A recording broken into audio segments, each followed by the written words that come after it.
Hello everyone, this is Richa. आज मैं आपके सामने एक नई जानकारी लेकर आई हूँ।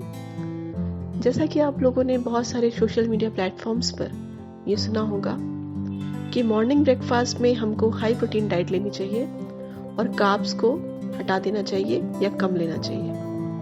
आपने देखा होगा कि बहुत सारे डाइटिशियंस और बहुत सारे डाइट प्लान्स जो हम देखते हैं सोशल मीडिया पे, उसमें अक्सर ये सजेस्ट किया जाता है कि कार्ब्स को बिल्कुल हटा दिया जाए। लेकिन मेरी निजी राय है इसमें कि ये जो तरीका है ये बहुत सही नहीं है। अगर कोई भी वेट लॉस सीकर अपना वेट लॉस करना चाहता है तो जनरली बहुत सारे लोग इंटरमिटेंट फास्टिंग भी फॉलो करते हैं। इंटरमिटेंट फास्टिंग में हम प्रीवियस नाइट को लगभग जो अपना डिनर होता है वो 7 से 8 बजे कंप्लीट कर लेते हैं और नेक्स्ट ब्रेकफास्ट हमारा वो लगभग 12 से 14 घंटे के गैप पे लगभग 9, 10 या 11, 12 बजे तक करते हैं। अब प्रॉब्लम यहाँ पर ये होती है कि अगर हमने इंटरमिटेंट फास्टिंग की है तो ऑलमोस्ट 12 to 14 आवर्स का गैप हो चुका है हमारे 2 मील्स के बीच में और हमारा शुगर लेवल ऑलरेडी कुछ हद तक ड्रॉप हो चुका होगा।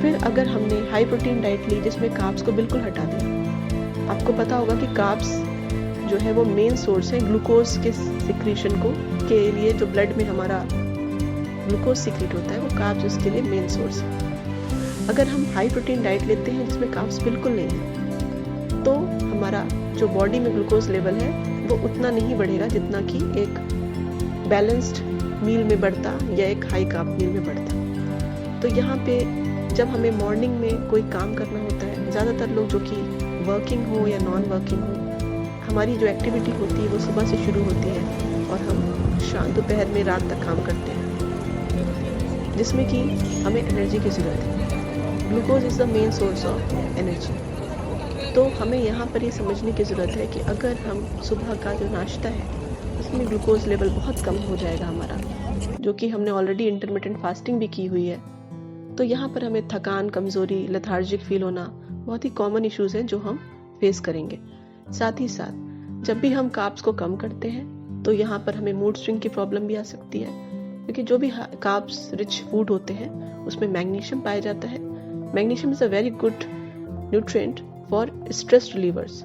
मीन्स अगर आपने मैग्नीशियम आपके फूड में अच्छी मात्रा में है तो आपका स्ट्रेस कम होता है। साथ ही साथ ये एंडोर्फिन हार्मोन को रिलीज करने में भी हेल्प करते हैं। एंडोर्फिन जो है हमारे स्ट्रेस को कम करता है और हमें फील गुड हार्मोन भी से कहते हैं, मतलब हमें अच्छी फीलिंग आती है after having magnesium rich diet.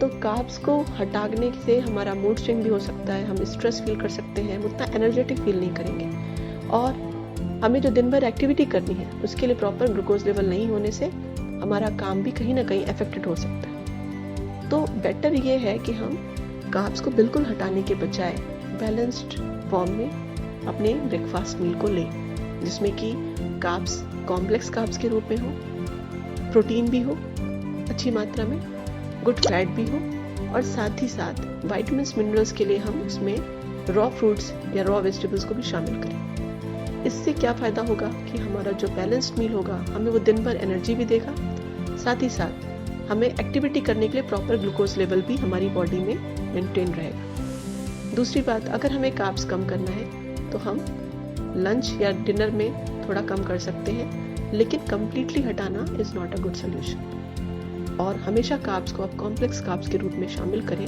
तो कभी भी ये ग्लूकोज की स्पाइक ब्लड में नहीं आने देता।